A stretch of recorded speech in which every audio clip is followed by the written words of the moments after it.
My name is Allatta. I'm a computer science teacher here in New York City. I teach at the Academy for Software Engineering.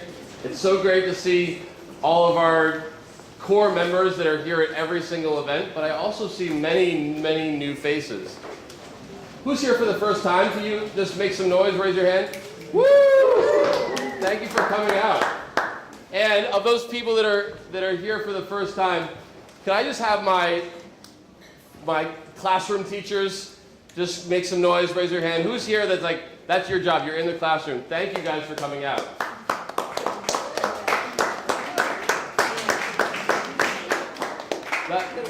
You're the hardest group to get. We're here to serve the classroom most of all, but to be an intersection of really three main parts of this community. We have all of you from the tech community that want to get involved. Everybody who's writing curriculum and building tools for the teachers to use and to kind of support those after-school programs and in-school programs. And getting all those things to teachers so that they can expand all the students that are taking computer science. All right, we have a short program for you today. A bunch of amazing people have brought their gadgets in curriculum, and we're going to have a panel. I'd like to introduce the moderator for tonight's panel. Before I introduce our moderator, where's Maor? Do we have any special announcements or upcoming events that we need to?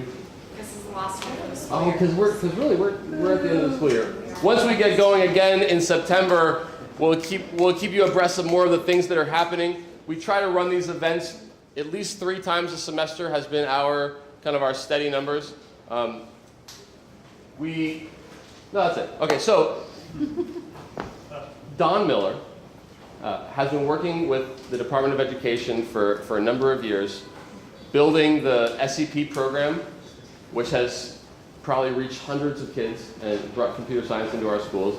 And he's now taking on a bigger role of seeing computer science grow all across the city. We're going to get to that goal of 1.1 million students having done something with computer science. We're going to get there. And we need this community to make that happen. So Don, come up. Panelists, come on up. Photo opportunity. And I'll let the panelists and Don introduce themselves.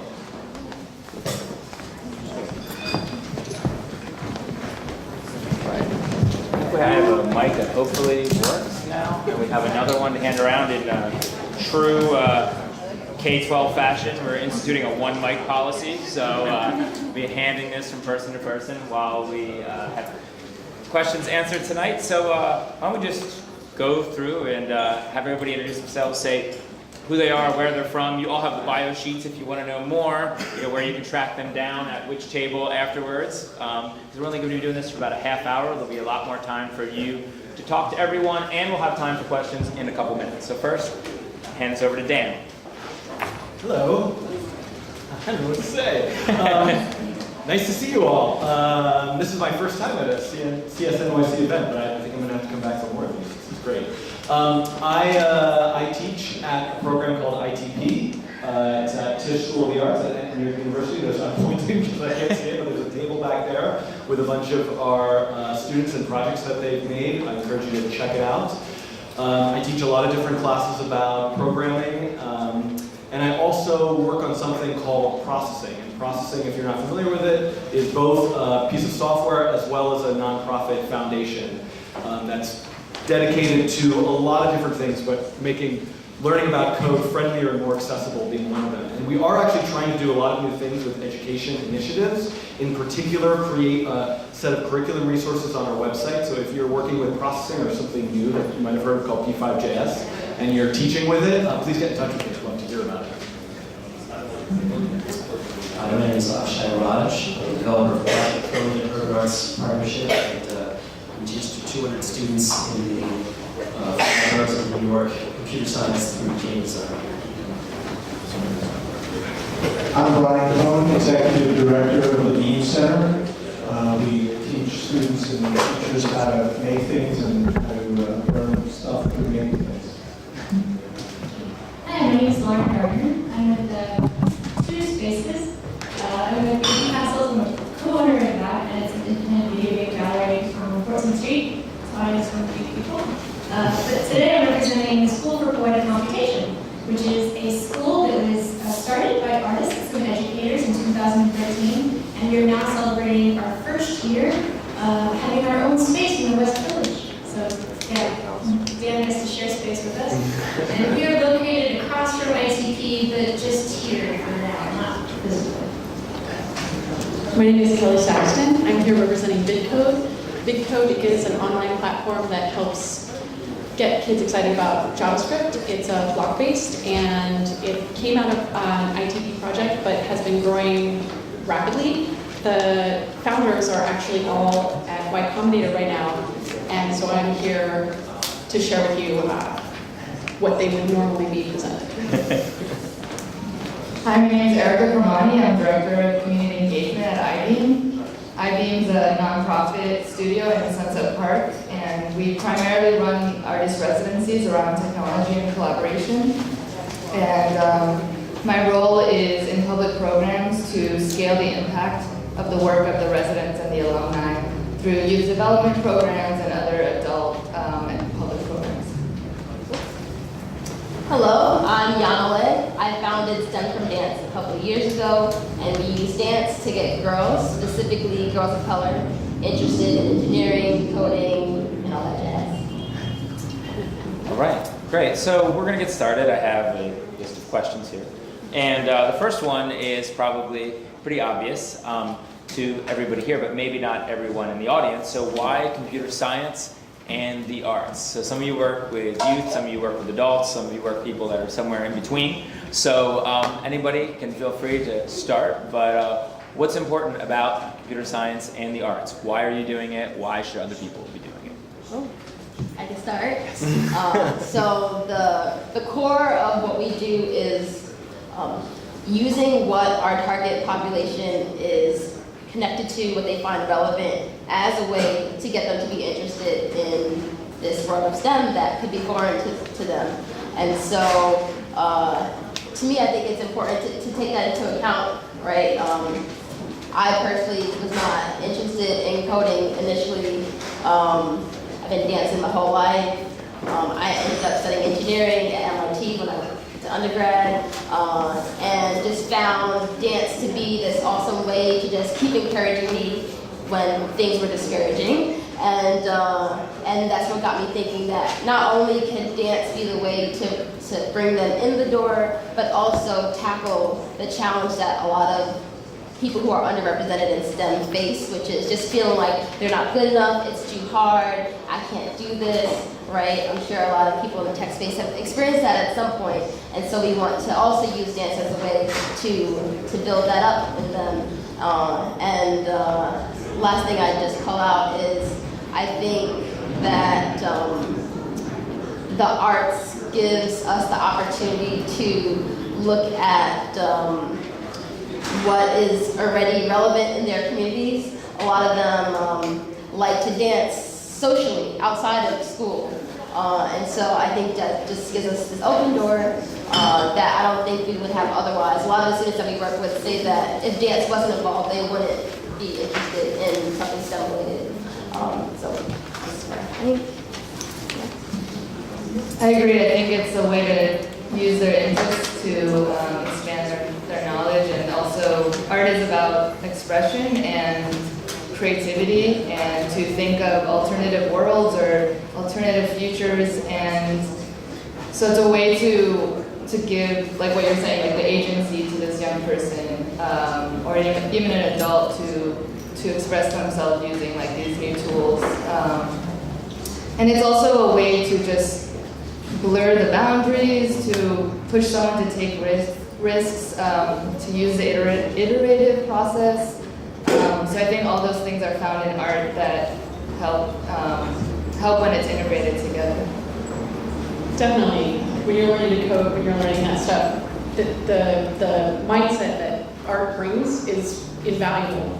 I think people tend to have this idea that creativity is some magic sauce that's in there, and it's a human quality, and attaching that to coding and computer science it seems natural to some of us, I think, probably here, but by introducing it to young people, through art or through a place where you're allowed to experiment or you're allowed to have some sort of personal hook it's easy and awesome and obvious, and we are making tools to make that possible. So it's probably going to be 10 years is we're going to do 2 years. It'll be fine.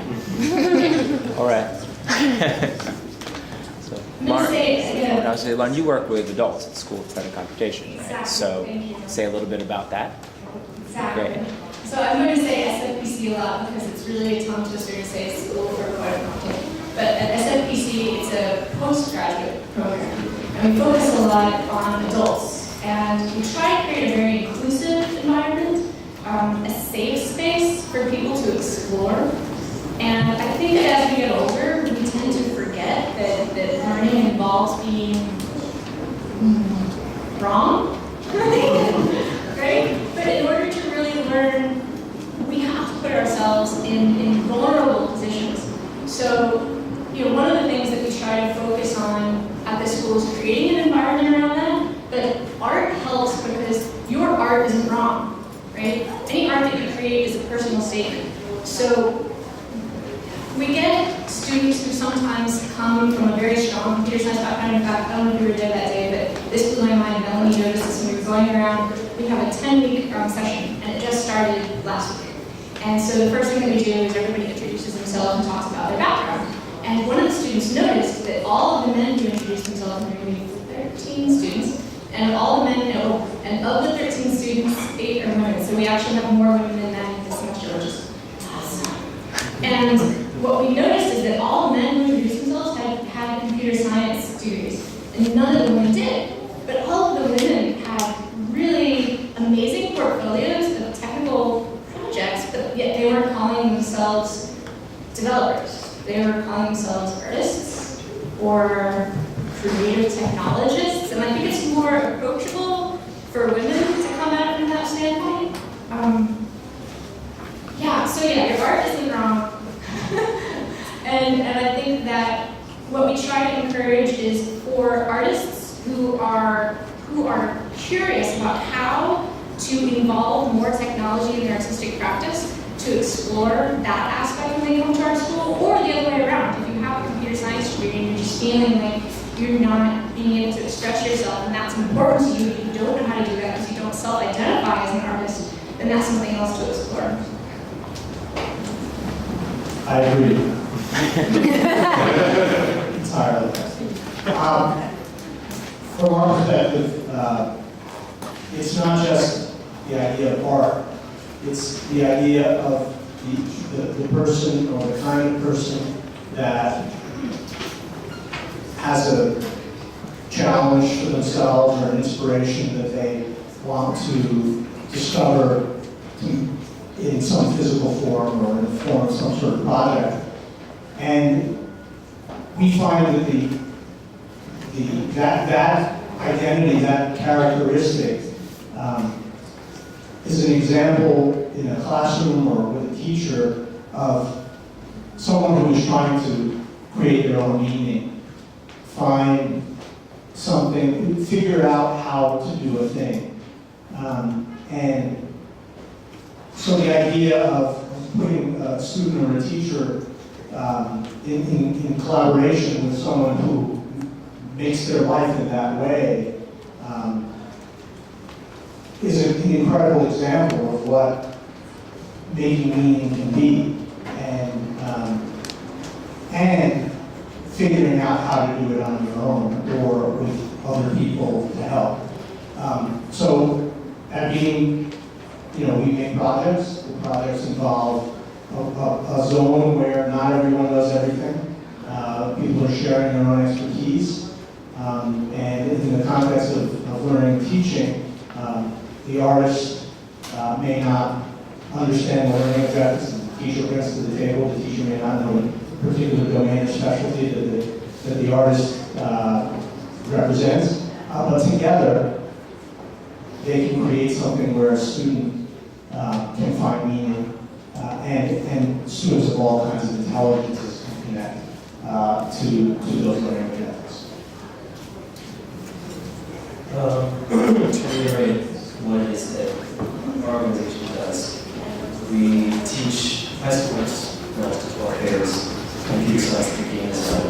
And the powerful thing about that is, speaking from experience, school can be boring. There's not a lot of, I think personally, the number of students who really thrive in a pure academic environment where you're not really doing anything for its own sake, where you're getting grades, so you can go to college, or so achieve something for your parents, or this or so that, far off goals. The number of students who are motivated by that is not that high.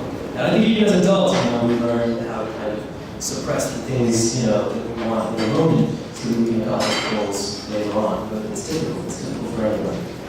The power of games or the arts in general is that they're always want to do it for their own sake, all the time. It's never about some other goal, right? It's never a reason, it doesn't have to be. So I think that we specifically create our curriculums and students are always focused on something that's immediately rewarding. That's immediately rewarding, which is the achievement of your personal creative vision. So we look at the students that we have, what success we have, we can focus on us. I think everybody said everything. So I guess actually, rather than add to what everybody's saying, I think I have a question to ask, which is that I think we're talking about art as a path towards learning computer science. And I think one question that I always have in my head is computer science even the thing we want everybody to learn? And so that term, computer science, and to me there's something there's a certain weight of that term that Lauren, I think, referenced here, that can put certain people off. And one of the reasons why I love learning about programming and code through art is this idea of I can just mess around, I can explore, I can kind of almost stream of consciousness. I don't have to check off these boxes. I can just kind of make up stuff as I go. And so, you don't really need, if you want to make a kind of crazy, weird thing that's going to express yourself with some code, you don't necessarily have to know the difference between a bubble sort and a quick sort. I don't even know what those things are. I'm kind of But so I do think I have this question, and there's probably a lot of good reasons to use the term computer science. It's a term that we all kind of, probably in this room, have some immediate association with, whether good or bad or somewhere in between. But I just want to kind of raise that as a question in the same way that art kind of has all this weight to it. And for me, the thing that's exciting about this conversation that we're having is not necessarily computer science plus art, but more saying this idea of learning about programming. I like to draw with a pencil, and I like to play music on a piano, and I also like to write some code sometimes. These are all things that I can maybe apply to what I'm interested in, whether it's writing poetry, painting a picture, or biology. So I think that's kind of, for me, what is that thing that we're adding to our sort of bag of tricks in the stuff that we're interested and excited to do. That's fine. Okay, that actually really kind of goes well with the next question here. And when Eric introduced everyone here, we know there's a lot of teachers. There's a lot of K-12 educators. I'm sure the people here that are teaching at the college level as well may not be working, though, in the arts. So another question that kind of dovetails with that is, what would any of you say to teachers? What would you say to teachers that you think would be useful to think about from an arts perspective to someone's trying to integrate computer science into what they do, even if it may not, from the outside, look at something that is very creative. So say you have a social studies class or an English class or a science class, and you can think of the very easy ways, like visualizing data, to use computer science, but what other ways or other tips you could give educators out there that are teaching students and from an arts perspective? If that makes sense. Hopefully. I had these questions in advance. So oh yeah, great. So one thing that I think I'll mention just briefly, most of the work that I do with processing and this P5JS project is really about visual art and about code literacy for visual artists and visual literacy for people who are programmers. But I think it's not an unexplored path, but I think one that I often forget to remember is to think about teaching about programming for people who are interested in words and writing and language. I think there's a lot of really rich possibilities, especially what's happening in the world today of this sort of explosion of chat bots and Twitter bots and all sorts of crazy machine learning things that all seem kind of overwhelming and confusing. And a lot of that is kind of in this industry, marketing, advertising sort of world. So I think that is a path that I would be curious to hear from people who are teachers in the sort of middle and high school level, even with teaching writing classes or English, language and literature classes, what might be some ways to look at computer science topics, programming topics in the context of writing, whether, the assignment one week is to write your own poem, the assignment next week is to write a computer program that generates the poem for you. So that's one thing that I'm kind of thinking about these days. The intersection of classroom teaching, computer science, and arts. I think it's important to know that I have sort of tips to give, but as with my previous statement, I'd say that when you're trying to teach computer science in general, maybe even when you're trying to teach anything, as long as there's something immediately gratifying at every moment of that process for the student, I think things will work out in parts of one way to do that. If you have to kind of delay and sort of imagine, later on this will be useful to me. Later on this will help me prepare the test. Later on this, later on that. I think adults are terrible at that, as well. So I think that's really important. We recently did some projects in my program where we had students draw characters, sketch them, and then slowly transform them into pixel art, and then use conditional logic to animate them, basically when you're in the game engine. So there's a concrete thing that we did that involved something for the students artistically. They wanted to bring characters to life, and they learned how to do that. Pretty broad question. I guess from my perspective, for a teacher, the first thing is to find a thing that they can get excited about in the classroom that would help them create this search for immediate meaning through what you're doing. So an example that my colleague Mark worked on was something similar to what you were talking about. Brooklyn International was what they call the digital poetry machine. And it was a sort of multi-dimensional project that started with the analysis of poetry by the students, all of whom are not native English speakers, so they had to look at poetry as if it was data, and they started seeing patterns and repetitions, and they chose words that they then designed and laser cut and created an interactive board that, based on how the words were arranged, using the Twitter API, they would push a button and then tweet a poem to the world. The example is that they were affecting the world as they know it, social media, through these various forms of making and programming. But it started with teachers. They went to the ITP, ed camp or something, and they got fascinated by this, a science teacher and an English teacher. So they used their own interests and created something that could be meaningful for the students. I think that dopamine is actually a very valuable tool to get people to learn something, and it's true.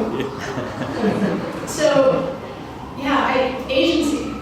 When I'm going to tell the personal story, but I went to school for radio, television, film, and I graduated in '96. And at the time, I learned HTML just like self-taught myself in the library, but I recognized that it would be easier for me to publish my own stories and videos and pictures on the internet and use that as a medium of self-expression than to be able to get airtime on a public access station, or I knew that I didn't want to go work for a newsroom. All I wanted to do was tell other stories, tell other people's stories, make documentaries. And so that was a powerful tool for me, and that gave me dopamine releases, and then that kept me creating and learning and figuring out technology, right? So So I think the teachers have it so much easier because in 96, like HTML, I don't even know if it was HTML 2.0. I think I remember when tables came out, and then you still have these like the invisible gifs, like the spacers and stuff. So anyway, yeah. So there's so many more tools that are accessible, and without even having to really get into code too deeply, there's all these platforms available. There's great tools on Mozilla. I mean, kids today are pros at Tumblr. They could probably make $1 million before they even graduate high school. So, yeah, I would let the platforms be the tool that gives the kids the incentive to keep learning and making. Which is funny, because that's what Vidcode does. Right? So it started out as this idea where, what do we relate to? We relate to video. Teenagers relate to video. We see so much media all the time. It's all the time in our face, but we don't really know how it's made. We don't really know how it gets the way it gets, and making those tools available is the thing that is the dream, right? So we can unpack it and see how things work. But from a teaching point of view, every teacher in every subject is looking for that like metacognition moment where, as a teacher, you have to, you're looking for some basic stuff, how to break things down into parts, how to fit things back together in a new and meaningful way, but that applies to every subject. So, it's no big deal to step from biology to poetry if you're looking from that big meta umbrella, and computer science is kind of a weird basis for all of that. And if you're making a project and you've got a topic that's a hook already, anything that you already love, all you have to do is then allow it to become a step-by-step process. That's what the teacher is going to do with it. They're gonna take their subject and break it down, and then let the kid inject the energy, and the sharing part is the crazy part, right? So the ability to turn it around and share it with their friends immediately, it's a totally different ball game. I think that's kind of fun. Yeah, I agree with everyone. I think talking about computer science through the fact that they are tools to reach, to use the interest and reach the point where someone is creating something new and something that they love is, I feel like, a lot of what everyone is saying.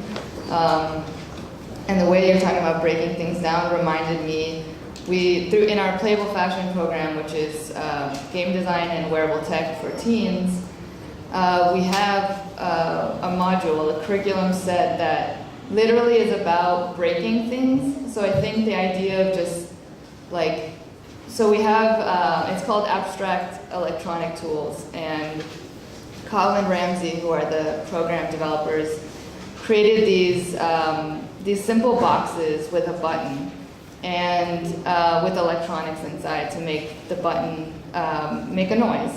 And it's not about okay, you can learn how to make the button work, but then the next step is break the box, open it up, find what's inside, and see what else you can make out of it. So some of these students, you just give them amazing amounts of materials, crafts, anything you can imagine, and they're gonna make something totally new and different. And they're learning electronics at the same time. So for example, these students used conductive tape and conductive fabric, created shoes out of, created their own flip-flops and made a new game out of it, and using just the materials in the box and all these other things to explore with. So I think the idea is just getting out of the literal box and the figurative box of letting people break it and to see what they can discover and make new. Cool.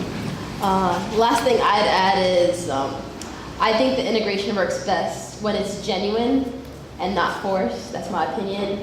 I think when people hear the idea of combining STEM and dance, I think often the idea that comes to mind is oh, we're dancing shapes. So we're making triangles with our bodies and so on. So if I were to bring that to students, in my opinion, I think they may find it a little weird, right? And that may cause them to not really buy into what we're doing. And so what we look for instead is examples in pop culture where technology is incorporated to dance.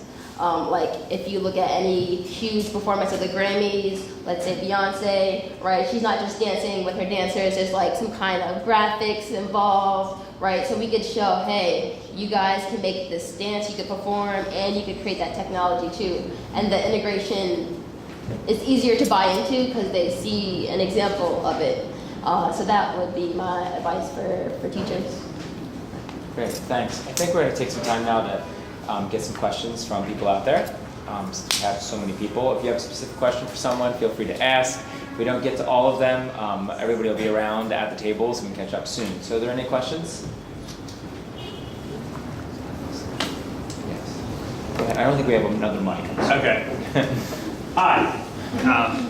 I just a few quick things, I guess. One, is it Daniel? Yes. That relationship between writing and programming is a really, really rich one, where if we think about the work we're doing with students in terms of language rather than code, it changes some of the ways in which people think about what's possible.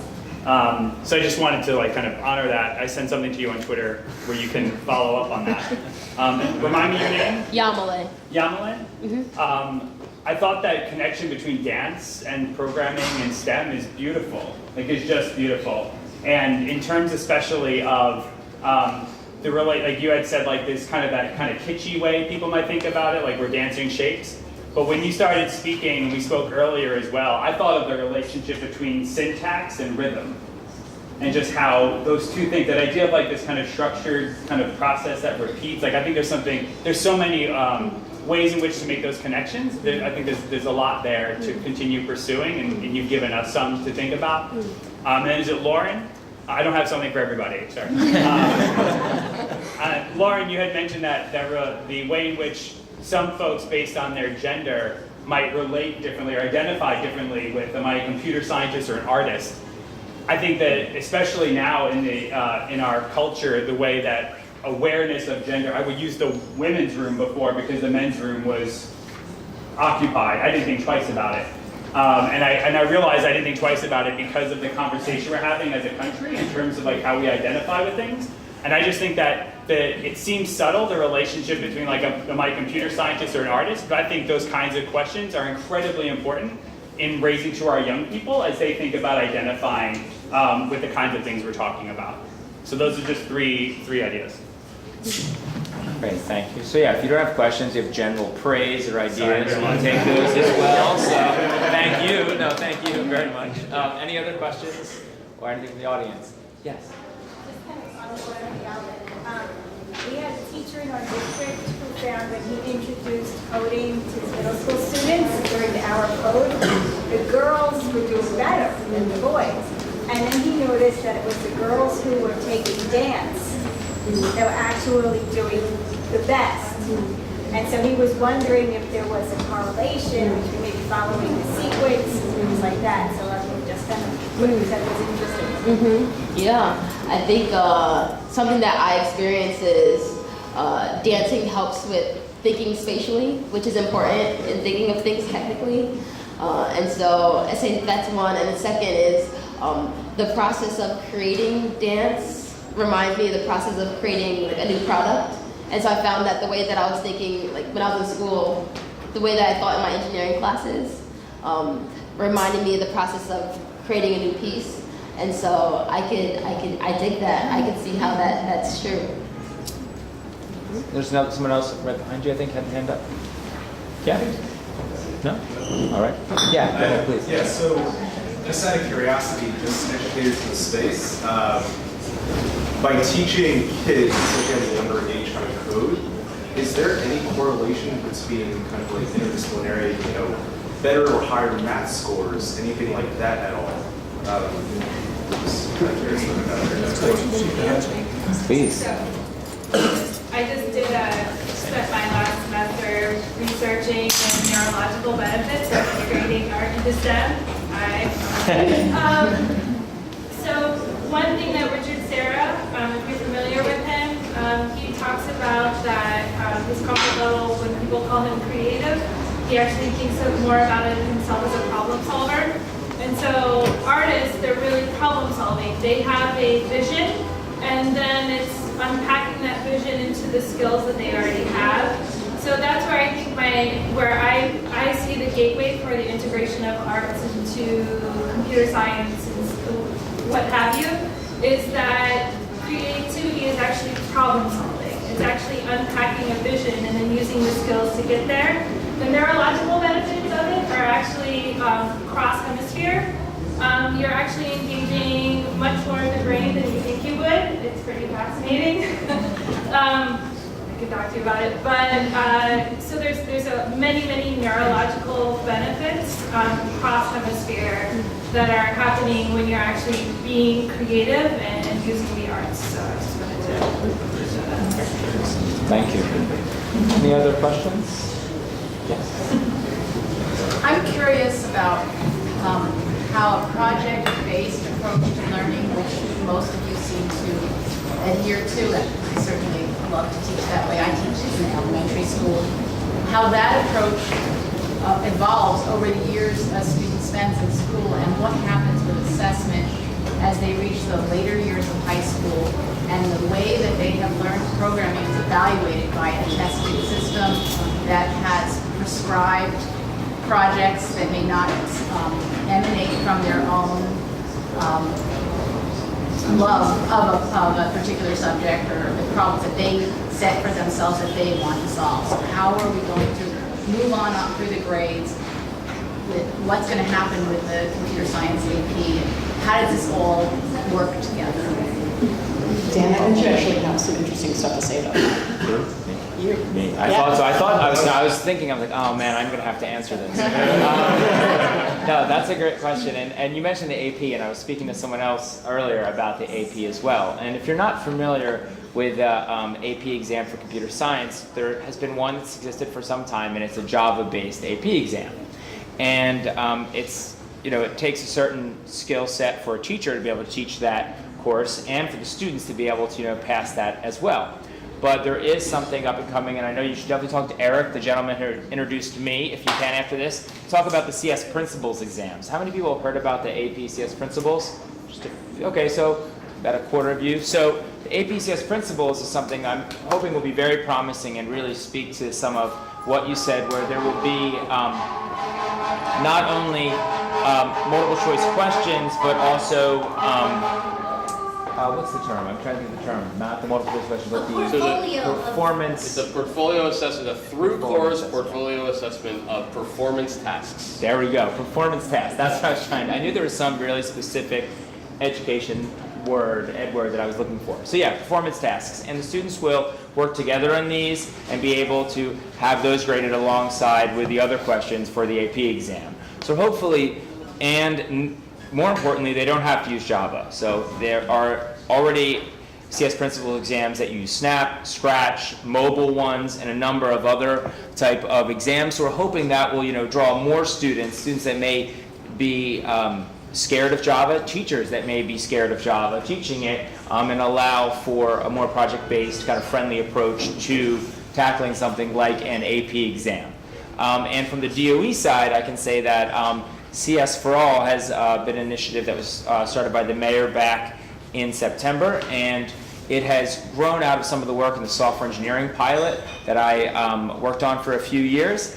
And we take a very project-based approach to computer science and the software engineering pilot, and it has greatly influenced kind of the CS for All vision. So we're hoping to kind of extend that, citywide when we're going out there and training teachers or documents we're creating to help guide educators. We're not looking for them to teach very rigid kind of classical computer science, but saying, how can you introduce physical computing, robotics, creative coding through block-based programming languages into science, math, English, or a standalone course. So I'd love to talk to people more about that, and I'm hoping that those two things, that exam and also New York City's approach, will really kind of liven things up a little bit and have more opportunities for students like so many of you described, students that may not be traditional CS, but people that view using computers, I don't even want to say computer science, as a creative act. We have time? We have time? Yeah, what we'd like to do is transition into demos, where I think everybody who brought all their cool toys get to really show us how they work and let us get our hands dirty with them. I'm so excited to be here tonight, and thank you all so much. I want to just give everybody a round of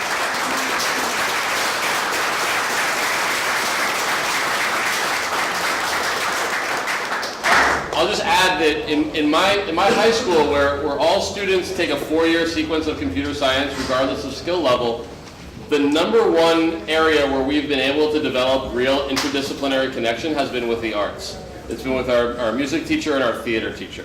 And that has created some amazing pedagogical and conceptual concepts about, like, because we have to communicate, like, well, what's the main idea?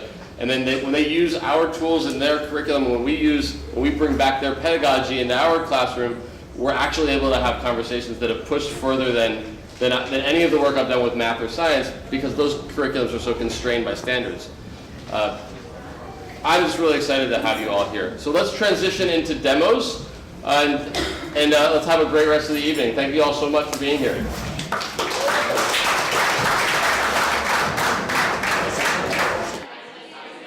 My name's Erica Kermani. I'm Director of Community Engagement at Eyebeam. The demo here today is about Playable Fashion, one of our signature teen programs.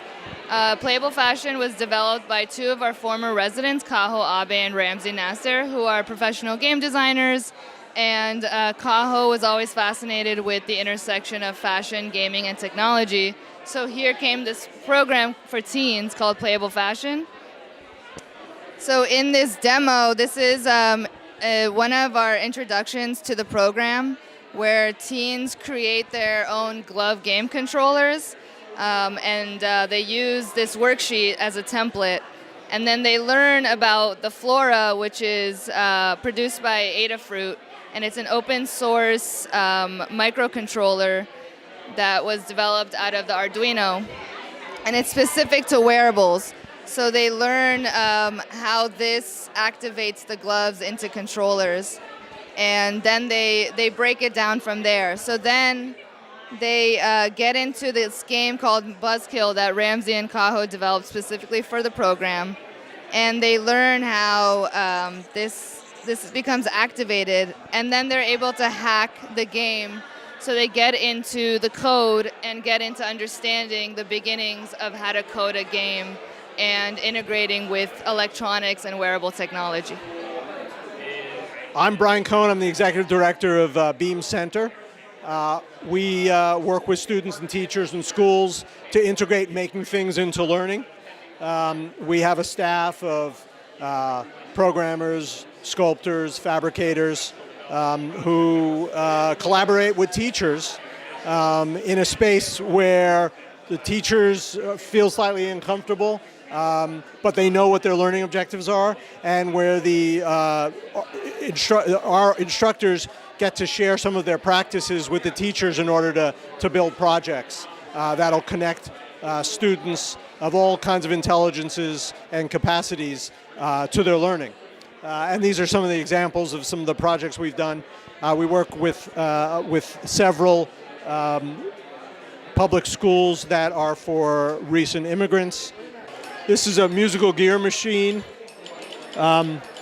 This was a project that Mark designed in conjunction with math and science teacher, or was it a science teacher? Two classes. So there were simple machines mechanics. There was ratios and proportions being taught through the designing of the gears. Did they cut the pipes to a particular tones using algebraic formulas, I would imagine? And the school itself has a fab lab, which we helped them implement. And so the students were able to use the laser cutter that's in the fab lab to actually create the gears. My name is Mark. I'm a faculty member at the Beam Center. And this is a project that I just finished at Brooklyn International High School.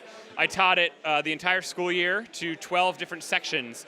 And each section produced a box that has a motion sensor attached, and each class designed their own box.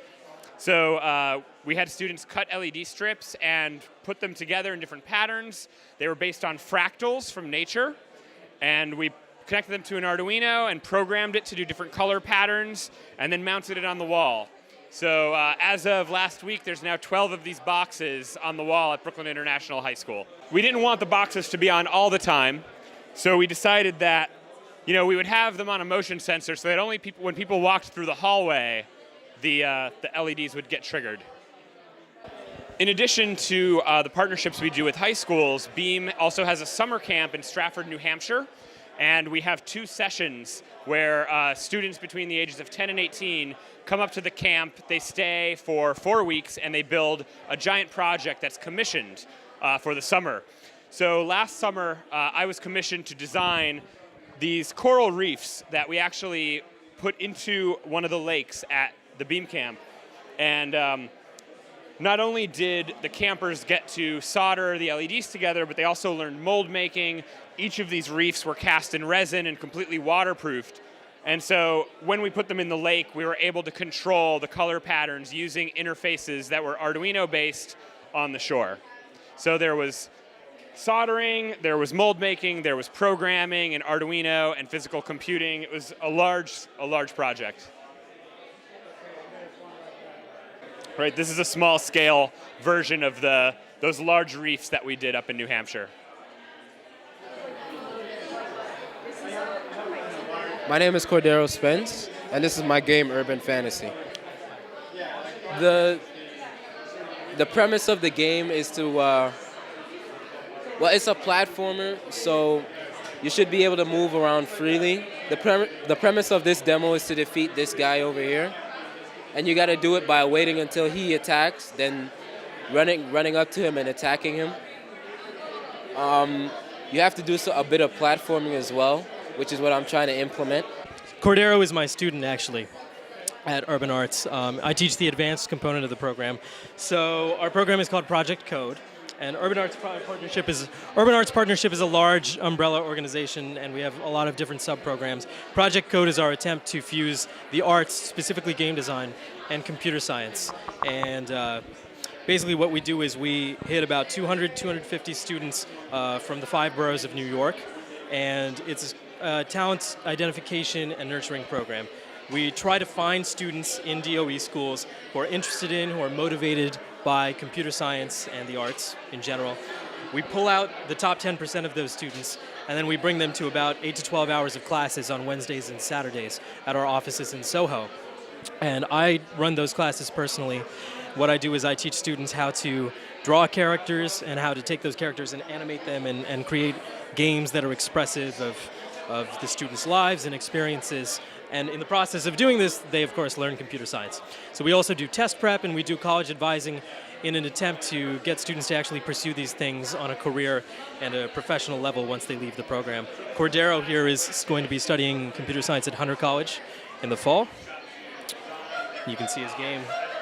And we have other students in our program who are going to General Assembly, who are going to NYU's Tisch School of the Arts for game design. So that's the focus of the program, basically, getting students to actually achieve real-world success through fusing the arts and the computer science together. I'm Yamillee Toussaint from STEM from Dance. So this video is the final performance of a set of students that we worked with, where they had to choreograph their own routine. They chose the song, they chose the message that they were going to convey. In addition to all that, they coded these graphics that are being projected on the back screen that complements their choreography. And so the example that we play is some of the big artists, they often use graphics and technology to make their performances more exciting. And so we're giving them the chance to do both, to do the performing and also to create the technology. Hi, my name is Kelly Saxton, and I'm here with Vidcode. Vidcode is an online platform that allows people who want to learn how to work with video to edit and write code and build their own movies, their own memes, their own crazy creations, and share them online. It's a really cool platform with modules so that any teacher could take a module and adapt it for any subject, really. The cool thing is that you can use your own content, you can use your own imagery, your own videos, you can bring it into the software and then you're good to go. We've got a lot of students using this across all New York, and we've got a lot of people trying out different ways to implement it in different subjects. People are using it in science to make videos about their content area, and people are also using it to make their own creative art. So if you're an artist who wants to make video and you want to do editing, you want to do filters, you want to understand how time affects the way that playback happens in the screen, you can write that in the code, see it happening live, and then save your project and share it with the world. Hi, my name is Lauren Gardner, and I'm with the School for Poetic Computation. Sometimes it's a 10-week, and sometimes we offer a 2-week postgraduate course. It's a non-accredited school. It was started by artists who are based in New York City. And we focus a lot on creating an inclusive environment around technology and exploring technology. Our programs tend to focus on 4 pillars. The first one is software, second is hardware, the third one is critical theory, and the fourth one is pedagogy, so teaching and how important it is to teach. We feel like the best way to learn something is to try to teach it to someone else. We tend to get students, and we try to create, again, I should say, like a very inclusive environment. So we don't expect students to come to our school if they already have a computer science background. That's not a prerequisite.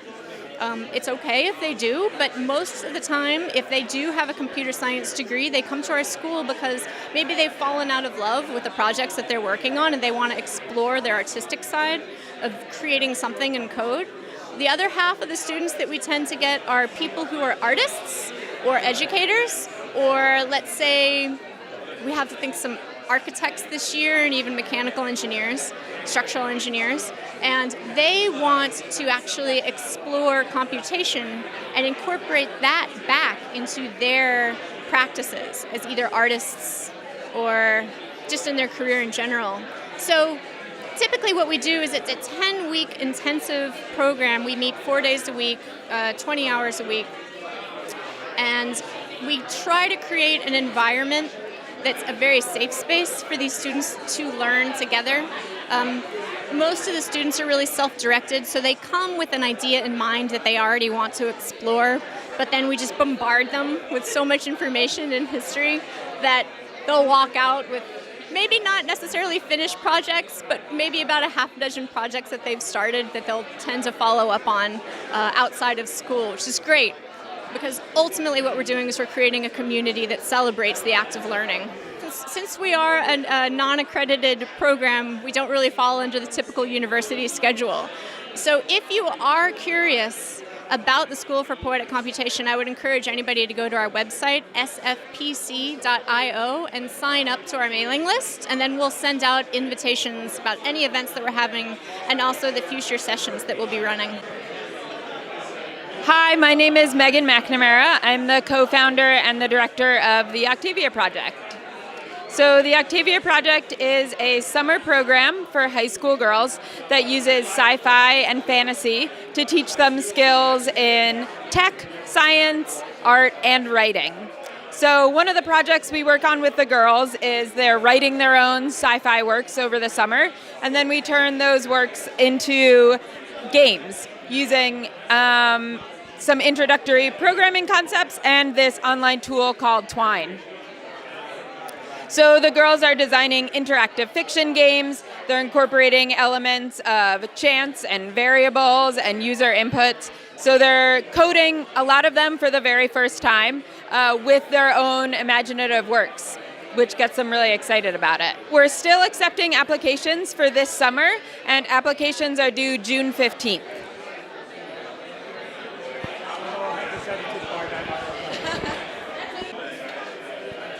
Hello, my name is Chang Liu. This is my thesis project from my graduate school in NYU ITP. This is called Flickering Existence. This is a computational portraiture project, and it's a generative drawing people's portrait. When you standing in front of my installation for longer enough, like no more than 2 minutes, it starts to drawing your portrait. I use processing, which is a software for artists and the designer to develop their art in programming. So I use processing for doing this work. I use processing and develop different algorithms by myself. Some inputs come from the visual, from the live feed of the web camera, and some inputs from including the conversation and also the music from musicians. For the process, I invite 4 musicians to my studio, and then during their compose their music, I use their input to be part of their portrait.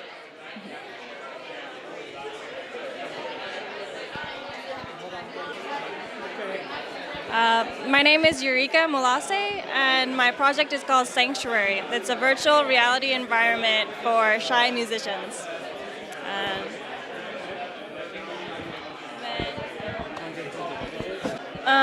So what we have here is a virtual keyboard that's mapped to the real keyboard, and on certain notes that the user plays, trees and flowers will appear on the screen.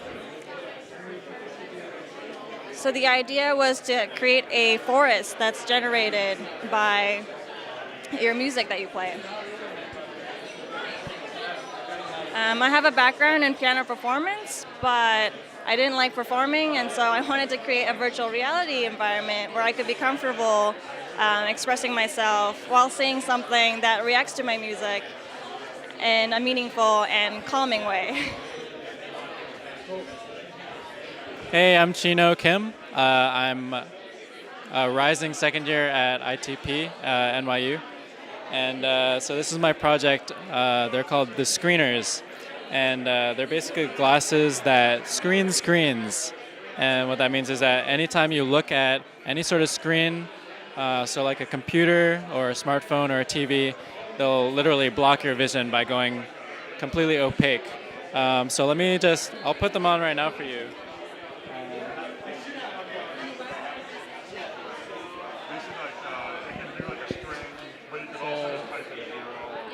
So this webcam is taking a video of my surroundings. And so right now I can see because there's no screens right in front of me. But if I look at my phone, for example, now they're opaque and I can't see anything.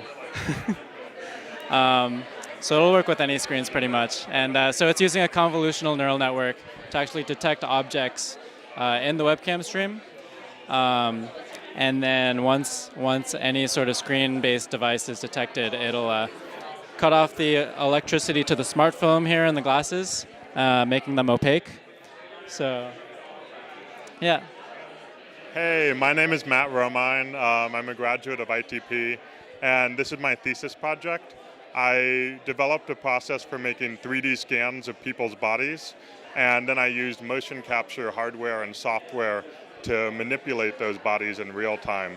My background is a dance and theater, and I was trying to make a system where you could actually control people's bodies in real time for live performance, live dance, and experimental theater.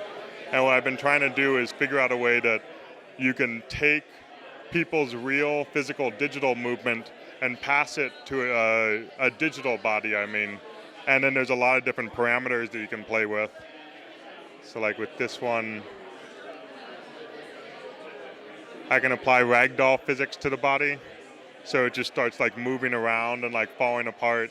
But I can also isolate that maybe only the upper half of the body is going through ragdoll, and then the lower half of the body is still moving based on the motion capture that I've recorded. Or you can also create like 12 copies of the body and have them move through time. So you can see I have 12 copies and it's rapidly shuttling between each copy and leaving the previous copies frozen in space. So you can kind of see movement visualized through time. On this screen, I'm using MaxMSP as my control interface. I'm using a data protocol called OSC.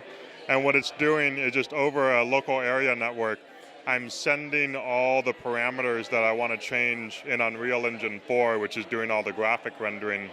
And I found that Unreal Engine 4 doesn't have the greatest menu interface.